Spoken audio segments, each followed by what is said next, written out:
Hello everybody and welcome back to another episode of Microsoft Flight Simulator. And in this episode, we are going to be taking a look at Gear Falcon's new General Aviation controls. And let me tell you guys, these things are absolutely fantastic. Incredibly well built, feature rich, and smooth as glass. Check it out.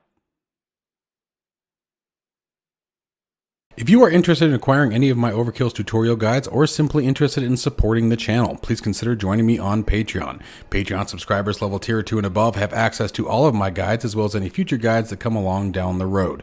Patreon link can be found in the description below, and thank you to all of my current subscribers.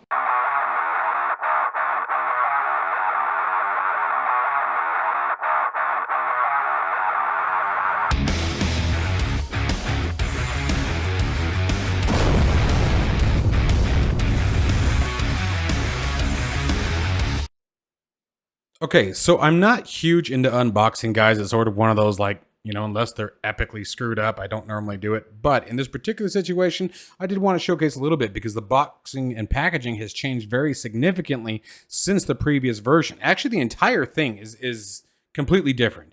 So you have, obviously, as you guys saw, the controls, and then here is the trim wheel and mount system. Now, we're going to talk a little bit more about the mount system later on because I didn't actually use it because there's some major changes coming to my cockpit setup here in the next few days, so I had to hold off on that. So you guys will see that later. But the mounting system is very, very slick. It's a slide rail system. You basically, in this particular section, okay, so you have the slide rail that you see there on the left, and it slides to either the notches on the top or on the bottom for top or bottom desk mounting capability. Now, in my particular situation, guys, there's also a desk clamp option that you can purchase separately. Now, in my particular situation, like I said, you guys are going to see something very generic in use, but again, that's because there is very significant cockpit changes coming that I can't tell you guys about just yet. So keep that in mind. But the overall construction of this new version is absolutely fantastic.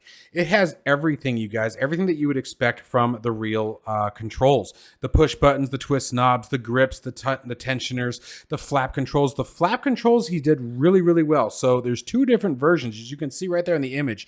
There are two levers. The one on the left is for digital. It's just got up and down depression. Okay, the one on the right that you guys saw is an analog for things like X-Plane that actually support it, or SPAD Next. We'll talk about that a little bit more later on, and I will demonstrate those features here in just a minute. You guys can see that all of the labeling that he's done now is very, very clean, very well done. The integration of the trim wheel is now completely different. Here now we're talking about the flaps I just mentioned. So here's the digital axis. And the only thing that holds the flap lever on is a very small screw that I'll be showing in just a minute. And then on the right, you can see there's the analog axis. Now there's also a blue lever or a blue wheel just to the right of that analog stick that I'm playing with that you can flip down, and it turns the analog switch into, or it takes the detents out of that switch and makes it just a smooth axis. So again, more feature rich. And there's that screw I was telling you guys about that holds the flap lever on, and you just simply unscrew that, move it over to the analog if you want, and tighten the screw back in. And here's what I was talking about with the twist and the tensioner. So you have to actually push the button. You actually have to push the button in order to move the axis now, which is really slick. That's exactly how it's in the real aircraft. And then you have the fine tune option. Simply turn the wheel one way and you can get that fine-tuned dialing that I have not seen on any other flight controls in this price range. Okay, guys, I believe the price range is coming in at $199, guys. So basically $200 US for this particular configuration that I'm showing here. But it is absolutely worth it. Everything from the cleanness of the printing to, again, the labeling. And there's going to be some labeling updates that the developer's already working on. He's going to try to come up with a different way of doing that. So he's going to enhance it even further. So keep that in mind. But you even have the tensioner on the throttle, and you can lock it all the way down to where it won't move at all. Or I like a very stiff throttle. I like to be able to just do those finite movements with just a little bit of adjustment. But you can see there, I've got it completely locked down to where you can't move it at all. Or you can move it or loosen it to where it moves extremely freely to where you could flick it with your finger and it would go in. So it is a really, really clean setup. He's really done a fantastic job with this. Now here's the trim wheel setup, and the trim wheel is just as nice, just as smooth. And the trim wheel can mount to either the top or the bottom of the control assembly. And you guys are going to see that in my cockpit here when we actually get into the aircraft. I actually have it mounted underneath it. So you guys will see me use that here a little bit. But again, same kind of configuration, very, very clean. A single plug that plugs into the back of the control box here, so you don't have a ton of USBs. Let's go ahead and jump in the aircraft. So here, guys, you can see me in the aircraft, and again, you guys can see I'm using wood clamps to hold it onto my cockpit. And again, it's because I am not in a position where I could make a permanent change at the moment. I didn't want to go drilling anything because, again, there's a very significant change coming to the cockpit that I can't tell you guys about yet, but trust me, you're going to love it. And I didn't want this developer to wait any longer to see his video out. This is a wonderful, wonderful product. Every movement of the axis was very, very smooth and very, very nice. Now, there isn't a lot of activity that I can demonstrate here. We're just going to do a quick sort of circle around the Tucson airport and bring it in. Now, I don't have any head tracking or anything like that turned on, guys, so don't mind the bad flying, please.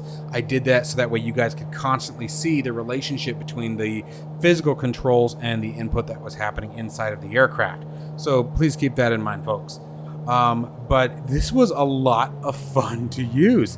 It's amazing how something as simple as a couple of buttons and maybe some fine-tuning capability just changed the experience once again. You know, you don't think about how much that stuff means until you actually get to use it. I have been perfectly fine, guys. I've been using my Virpil throttle for everything that I've been doing since I got my Virpil controls. Absolutely everything. And it's been perfectly fine. I've been perfectly content with it until today. Flying with this GA controller setup from Gear Falcon, it was a game changer. The flap control was fun to use, even though I only had it set to digital. So I intentionally, by the way, I did not use SPAD Next in this particular flight because not everybody has it. SPAD.next is a payware software that can be rather expensive to some, so I didn't want to showcase that particular configuration. So everything you're seeing is mapped directly inside of Microsoft Flight Simulator. That way you guys could see how it operates within the sim itself. Okay, without any kind of third-party integration.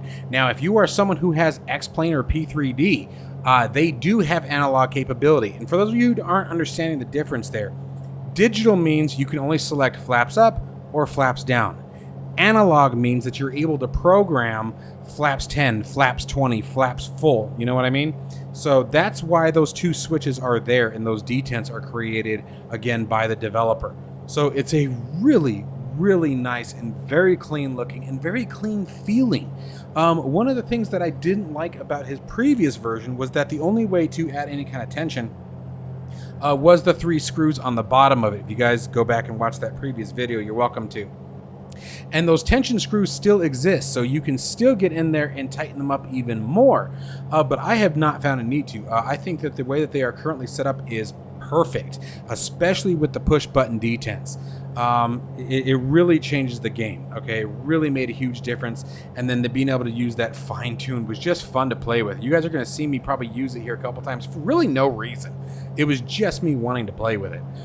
So just keep that in mind here. Like, I think in a couple minutes here, you guys are going to see me adjust the mixture, and there was no reason for me to do so. It was fine the way it was flying, and actually on the screen, it actually looks like it might be a little low. I might need to lean it out a little bit, I think. But anyway, regardless, the idea behind this flight was just to sort of get my own feeling of how it was, guys. This is my first time flying with it. Everything that you're seeing on the camera was raw here, so if there were any issues, you guys would be seeing them. This was my one and only flight with it so far because you guys know that I like to keep things raw. I'm doing a voiceover for this because I didn't want to do this recording in VR. Okay, I wanted to be able to give you guys the true raw feeling here. And again, like you guys can see there, having to push that button to adjust the mixture. This thing was just, it was a ton of fun to mess around with. I wanted to keep playing with it, but the plane didn't need me to. So it was a matter of trying to figure out something to do that would require me to play with the controls. The trim wheel was really awesome. Now, I will say it was a bit sensitive, but I don't think that has anything to do with Microsoft Flight, or excuse me, with the controls. I think that's Microsoft Flight Simulator.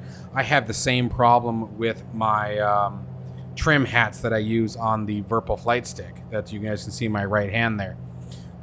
So one of the things that I will be doing when I do set it up for SPAD.next is in SPAD.next, I'm able to adjust the sensitivity of that particular wheel. And actually, come to think of it, I probably could have done that. Actually, I absolutely could have done that with the trim axis here. Because here's the cool thing about the trim wheel. If I remember correctly, in the previous version, it registered as a button up and down, where now it is an actual axis with a full aft or full down. And I might be mixing up my controls here. It's entirely possible. For example, I know the Bravo from Honeycomb up and down are button depresses is how the sim reads it. So I might be mixing things up a little bit. But this was an incredibly fun piece of equipment to use, and I'm super grateful that I got this opportunity to check it out. Very easy to set up. Like I said, you have one USB that goes to the computer, and the trim wheel plugs directly into the back of the control box itself. So you don't have to worry about a whole ton of cables that are running around, and that's a big difference as well. That certainly makes things easier. Now, one of the things that I do miss that I will say to the developer is on his previous version, you were able to mount the trim wheel on the side of it. My advice to you, Mr. Developer, is to, and yes, I know his name, I'm just not telling you guys it, but Mr. Developer is to bring that back. Having the trim wheel on the side of it was fun. And it just, I don't know, felt cool. Now, at the same token, I didn't mind having it underneath the control box here as well. I just think that it's a better point to be able to have both options. Anyway, just tossing that out there. But you guys can see there, I went really hard on the trim wheel there, like a really big turn, and the nose just dipped. So it was very sensitive, but again, I don't think that's any fault of the control. That's the way Microsoft Flight Simulator is in turning the axis input. So again, that can be adjusted with the sensitivity. So guys, I can't speak enough good things about it. This was a much better experience than the last version, and I actually liked the last version too. But this is like night and day. Very, very nice quality, very, very smooth. I love all of the features that are with it. I love the customization options. There is also another version of this that you guys can get that instead of having the pitch, it will have the carb heat. So if you guys want to use the for example, like the Cessna 172 that doesn't have the pitch, but it does have the carb heat, you can get that one instead, or both if you're wanting to go that route. I specifically asked for the one with the prop. I tend to enjoy the complex aircraft more, but this was a truly, truly enjoyable experience. And I can't say enough good things about it. There will be a link to this down in the description below, guys. If you guys are interested in picking one up, make sure you check it out. At the very least, consider it, see what the different configuration options are, especially if you're someone who is big into GA. Again, this is Gear Falcon's product, guys. Link in the description below. As always, stay safe and healthy. I'll see you in the next one.